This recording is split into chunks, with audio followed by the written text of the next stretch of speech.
Chris, maybe right there. Earlier you mentioned your fear of branding, and I'm wondering, when you're making a commercial for a brand like Levi's, how do you realize, or how do you not allow yourself to brand or bring a creative idea to a brand that already exists? Well, there's contradiction. I mean, I'm not a saint. My contradiction is okay. I'm playing the game because overall it gives me the freedom I need to make movies in a non-commercial context. Well, although my movies are pretty much making money, they are not losing money. But I can remember when I did my first Levi's commercial, I made a point to wear Wrangler for the whole shooting, which seems completely stupid, but everybody was shocked by it. And it's the people who work in advertising and work for those brands are really brainwashed. I guarantee. When you do a commercial for Coca-Cola, you cannot drink Pepsi on the set. I mean, it's ridiculous. And like but I became a little cynical about it. Like the last time I did a commercial for Coca-Cola, and the creative were talking about the bubble, and they say the bubble has to be sexy and has to be the life and inspirational. And I say, what are you talking about? We're talking about the fucking bubble. So stop bullshitting me, because if I play your game, I'm going to make a bad job. Tell me if the bubble is square or round, blue or red, and then I'm going to do it. But it's interesting. I remember talking to the big chief of communication, this lady from Coca-Cola that was very feared by people. And it's only because as a director I have a different position. I'm not going to lose my job, basically, which everybody else feel for some reason on the commercial set. And so I told her she was brainwashed.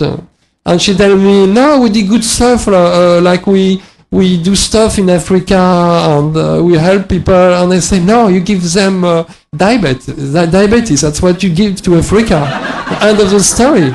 I mean, I went to Africa and they're dying from diabetes from drinking Coca-Cola. That's not funny. And because they do, like, for instance, it's interesting context. I mean, I went to Senegal and they were doing the ceremony for the Pengols, which are the ancestors who went to hunt the living people. And there was the Marabout is here. But because there is the religion of the Quran, Muslim religion, who is taking over at the same time, they had to replace. Normally they would drink wine and get in trance, but they can't drink wine anymore because it's forbidden. So they drink Coca-Cola. And so they do all this ceremony with the Coca-Cola bottle, and they dance around the Coca-Cola bottle. It's insane. So now you tell me why I should not do a Coca-Cola commercial. Yeah, I agree, and probably I will not anymore. Anyway. We have time for one more question. I have a question about sort of doing stuff by hand and doing stuff with digital media. Certain things are easier both ways. How Can do you move find... your hand? I don't see you. I'm over here. Oh, you can't see. I can't really see you either. And the guy on the left. On the right, sorry. On the left. But, I mean, you use digital media and you also do things by hand. And, they make certain things easier, both, and they make certain things harder. And they give rise to sort of different kinds of accidents. Like, how do you find the balance, or how do you connect them together? Okay, it's a good question. Let me think. I'm trying to not be nostalgic about old special effect versus a new one.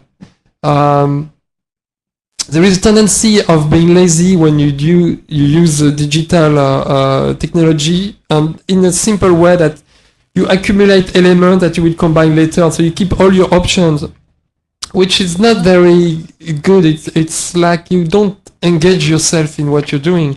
When you shoot with the effect in camera or on stage and we construct things, there is an engagement that is coming from everybody at the same time. So you have the sort of energy that's there that you don't have if you use blue screen or green screen, where people seem to be talking to the void and they don't even feel they're connecting because they don't relate to the world that's not yet created.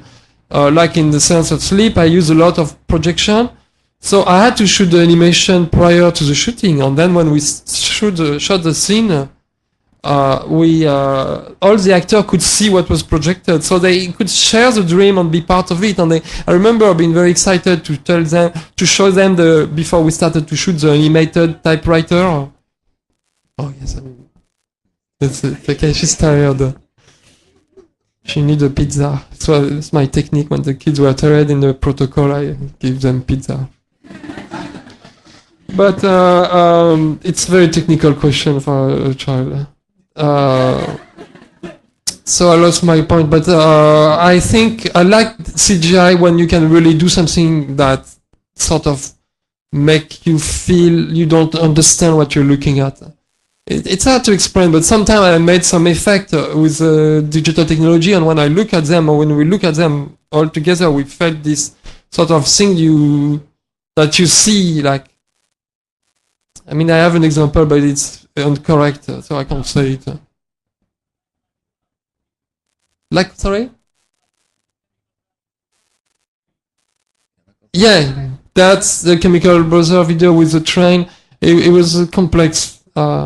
Yeah, we mixed a lot of techniques, but it's not exactly that. Like when we did the Rolling Stone video, we had the frozen time effect, which was used many times after. But we have another effect, which was using the morph between images that were very close, and basically we warp the background to the foreground, to the subject, and we have this very weird effect. When we saw it for the first time, it was very unsettling, and I think I tried to do that. You have this thing with your brain when you use. Most of the time, your brain understands what you see with very few elements. I remember on Sunset Boulevard in Los Angeles, there was this commercial for, I think for Smirnoff, with a guy with two pair of eyes.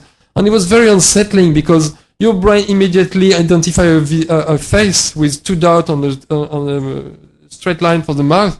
And if you put two pair of eyes, your brain it short circuits. It's like a robot when it goes like that. You sort of short circuit your neurons.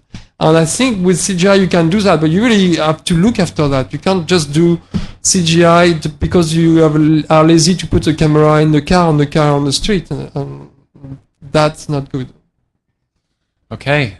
I think we're going to close it with that. Come meet Michel and form a line, and thank you. Thank you. Thank you, Michel. Thank you, Dan Nadel of Picture Box. Please stay seated. Please stay seated for a moment. We have a line forming already. These 5 people will be at the front of the line. Please fold your chairs. Again, thank you to Michel Gondry and Dan Nadel. And the book is, you'll like this film because you're in it. Thank you all for coming tonight.